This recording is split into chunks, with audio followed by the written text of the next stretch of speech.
Hi, today we are working on Tarot the Kiss method.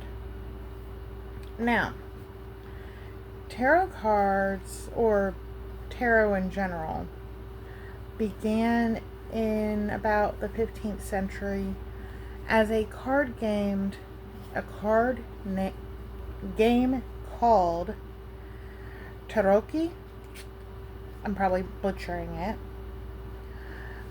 It was initially used for entertainment, not divination. The earliest decks included trump cards, also known as triumphs, added to a standard 52 card deck, and were often commissioned by wealthy families. It wasn't until the late 1700s that tarot was first used for divination, primarily in France. The earliest known tarot cards date back to the mid-1400s in Italy, specifically in cities like Milan, Venice, Florence, and I am not pronouncing that last one, Urbino? According to the Metropolitan Museum of Art. There is an older form of tarot that was done with regular playing cards, such as these. Regular playing cards. It is known as cartomancy. It uses a standard 52 card deck, or sometimes 54 with jokers, instead of the 78 card tarot deck for divination. Cartomancy's origins are unclear, but it may date back as far as the 14th century, while tarot cards appeared in Italy around the mid-15th century. And I believe cartomancy also primarily began in Italy as well, which is why it spun into tarot. I could very well be wrong, though, and I do not remember where I heard that. I feel like it's something my sister told me. But anyways, now with the basic history, very bare basic history covered, not getting into the names and different decks and how we came about the original deck and all that, with the very basics covered, the very basics of history covered, we are going to discuss the easiest way to start, to learn. What I did is I got what is called the meaning deck. It looks like your standard tarot deck, like old school standard tarot deck. The art is designed as such.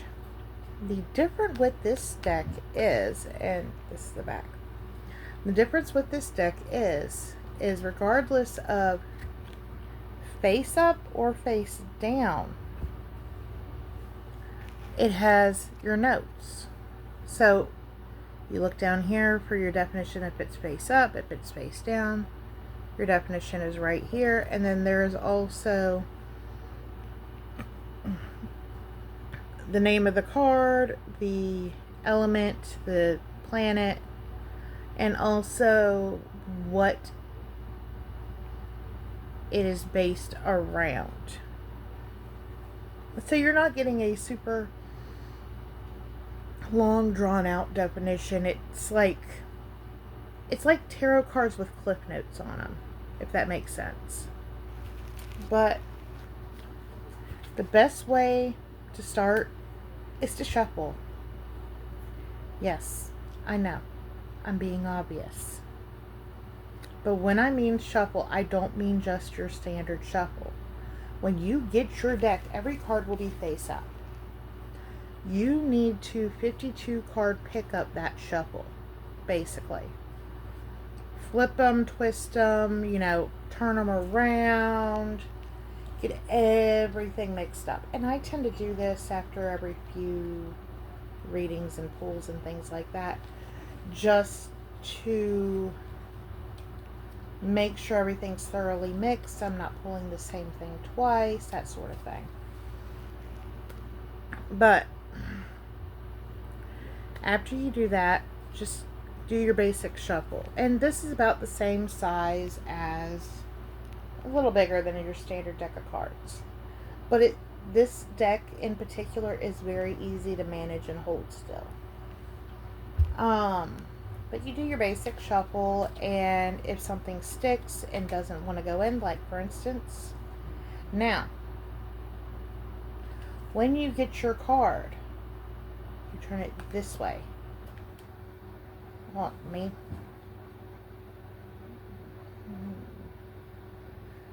Okay. When you get your card, turn it this way. You do not turn it this way because that alters your definition. Does that make sense?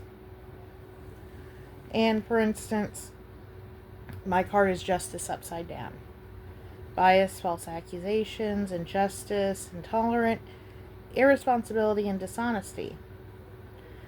And it's about a need to balance priorities and decisions. It's Justice, Air, and Libra. So, gives you a little bit of everything. And then you can also read into the card, try to interpret the pictures as best as possible to get a full overview of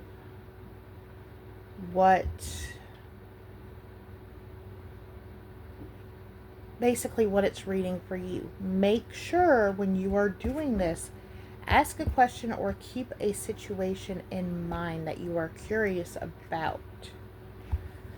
And I literally blank pulled, so I'm assuming someone's talking shit about me. It wouldn't surprise me, honestly, with recent events.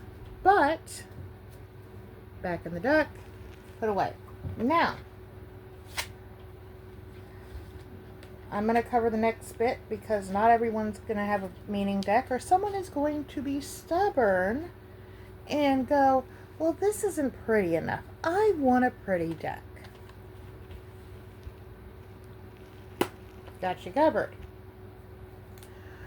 If someone is wanting to play with a pretty deck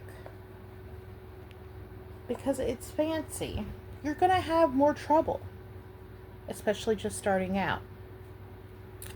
But, same deal. You just shuffle your cards till something pops out.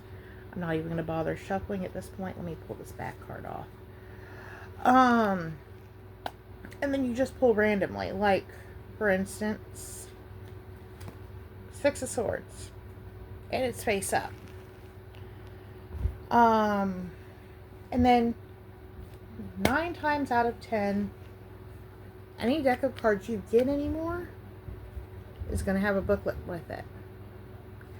There will be some decks that you have to buy the book separate, which I think is bullshit, but it's typically certain older decks. But all you do is you go into the book, you search your card. Mine was Six of Swords. And dun dun dun dun dun dun dun dun.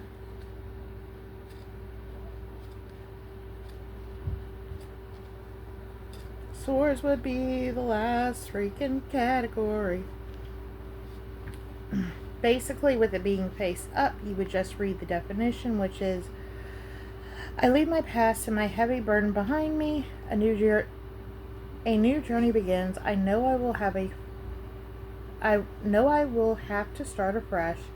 Of course, this is not easy, and I will miss many things of my old life. I am facing the unknown, and it scares me a lot, but I'm also full of hope. Embark on this boat with me. Let go of your past. A new phase of your life is beginning, which will require courage and adaptation and strength of character. But this change will bring many good things and lead all of us to true happiness and greater joy. So, my friend, with a clear mind and a brave heart, let's sail toward this new shore. The keywords for this is new life, moving, starting fresh, leaving the past behind, and transition. Now, you would read the definition. But if it is upside down, focus on the keywords. It is the exact opposite of what the book says. Does that make sense? Now,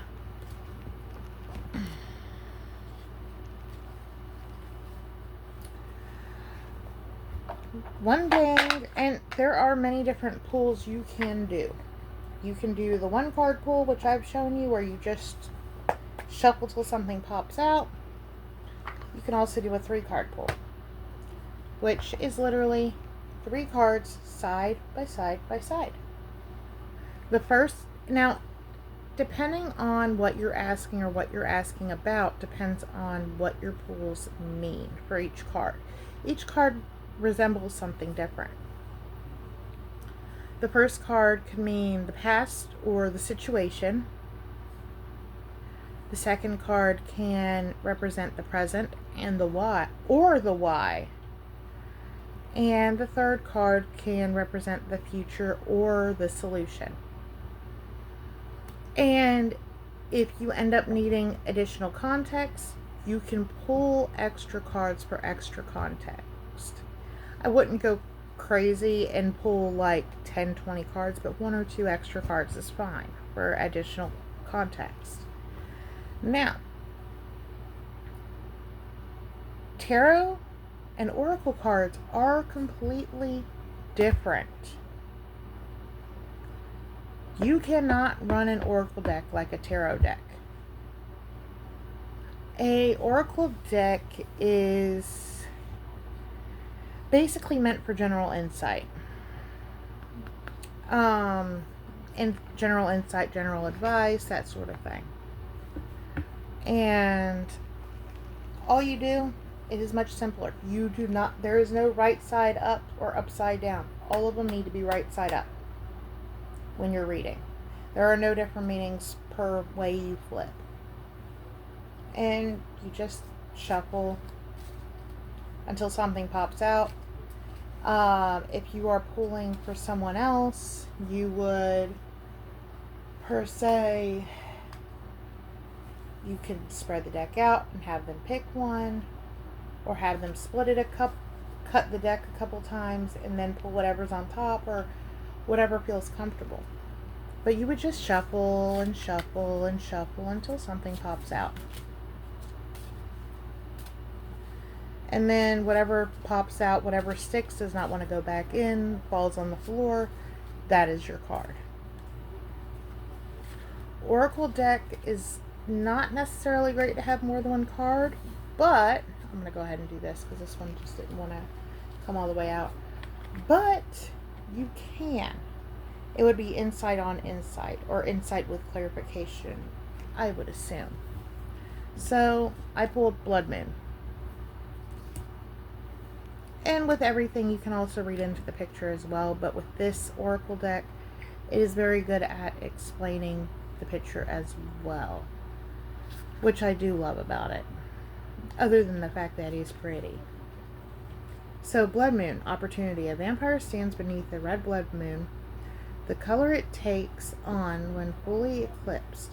She holds out a goblet of lifeblood, suggesting opportunity and potential. Will you partake in her offering? When this card arrives in a reading, it suggests an opportunity or opening of some kind. In some cases, it might suggest a romantic proposition, such as being asked on a date, or it can suggest a potential relationship is in the cards. In a career-based reading, there may be the possibility of a new job or promotion. Opportunities of all kinds are possible when the blood moon is in play. What is important to remember is that an opportunity is just that. While good fortune is contained within the essence of the card, it is only you who can make it happen. Whether you choose to accept the goblet, and therefore what the symbolic blood can offer you, is up to you. Change and prosperity could be within your grasp if you reach out and take advantage of them. And that's kind of how an oracle deck works. But and I would try cartomancy, but I'm not any good at it. I do not have the book to look the stuff up. My sister does.